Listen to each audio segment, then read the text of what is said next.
أما بعد فأعوذ بالله من الشيطان الرجيم. بسم الله الرحمن الرحيم. وقضى ربك ألا تعبدوا إلا إياه بالوالدين إحسانا. صدق الله العظيم. సోదర సోదరీమణులారా, అస్సలాము అలైకుం వరహ్మతుల్లాహి వబరకాతుహు. ఈరోజు నేను తల్లిదండ్రుల యొక్క హక్కుల గురించి చెప్పబోతున్నాను. నేను నా ప్రసంగాన్ని ఈ హదీస్ ద్వారా ప్రారంభిస్తాను. హజరత్ ఆయిషా సిద్దికా రజల్లాహు తఆలా అన్హా గారు ఇలా ప్రబోధించారు. నేను హజరత్ సల్లల్లాహు అలైహి వసల్లం గారితో అడిగాను, స్త్రీ మీద అతి ఎక్కువ హక్కు ఎవరికి ఉంది? ప్రవక్త సల్లల్లాహు అలైహి వసల్లం గారు ఇలా తెలిపారు, భర్తది అని. నేను మరలా అడిగాను, పురుషుని మీద అతి ఎక్కువ హక్కు ఎవరికి ఉంది? ప్రవక్త సల్లల్లాహు అలైహి వసల్లం గారు ఇలా తెలిపారు, అతని తల్లిది అని. మరో హదీసులో ఈ విధంగా ఉంది, ప్రవక్త సల్లల్లాహు అలైహి వసల్లం గారి వద్ద ఒక వ్యక్తి వచ్చాడు, అతనితో పాటు ఒక వృద్ధుడు వచ్చాడు. ప్రవక్త సల్లల్లాహు అలైహి వసల్లం గారు అతనితో అడిగారు, ఈయన ఎవరని? అతను సమాధానం ఇచ్చాడు, ఈయన మా తండ్రి గారని.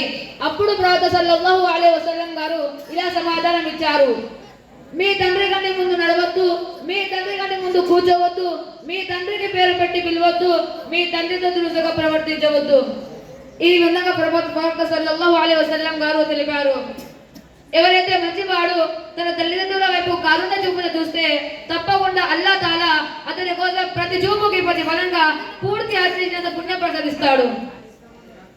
ఒక సహాబీ ఈ విధంగా అడిగారు, ఒకవేళ రోజుకి 100 సార్లు తల్లిదండ్రుల వైపు కరుణ చూపును చూస్తే అని. ప్రవక్త సల్లల్లాహు అలైహి వసల్లం గారు ఇలా తెలిపారు, అల్లాహ్ తాలా చాలా గొప్పవాడు మరియు పరిశుద్ధుడు.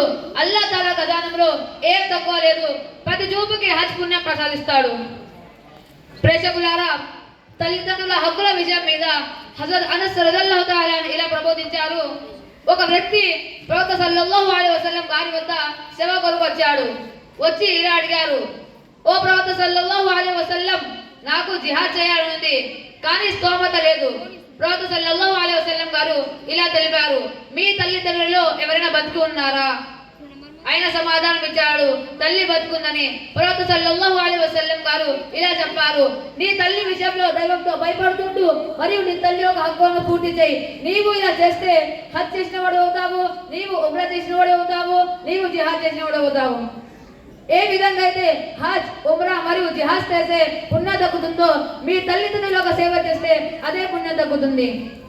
ప్రేక్షకులారా, ఇదే విధంగా హజరత్ ఇబ్నే అబ్బాస్ రజల్లాహు తఆలా ఇలా ప్రబోధించారు, ఎవరి తల్లిదండ్రులైతే బతుకుంటారో వారి తల్లిదండ్రులతో మంచిగా మసులుకుంటారో వారి కోసం స్వర్గం యొక్క తలుపులు తెరవబడతాయి.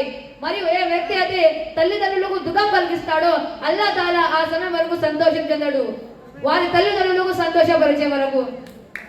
మా తల్లిదండ్రులకు అవిధేయత చూపకుండా అల్లాహ్ మనందరికీ సహాయం చేయాలని మరియు మా తల్లిదండ్రుల శ్వాస వరకు సేవ చేసే అవకాశాన్ని అల్లాహ్ మనందరికీ ప్రసాదించాలని మేము సర్వశక్తిమంతుడైన అల్లాహ్ను ప్రార్థిస్తున్నాము. ఈ యొక్క మాటతో నా యొక్క భయాన్ని నేను పూర్తి చేస్తున్నాను. అల్లాహ్ మనందరికీ విన్న మాటలతో పాటు అమలు చేసే భాగ్యాన్ని ప్రసాదించగాక. ఆమీన్. వ ఆఖిరు దఅవానా అల్హమ్దులిల్లాహి రబ్బిల్ ఆలమీన్.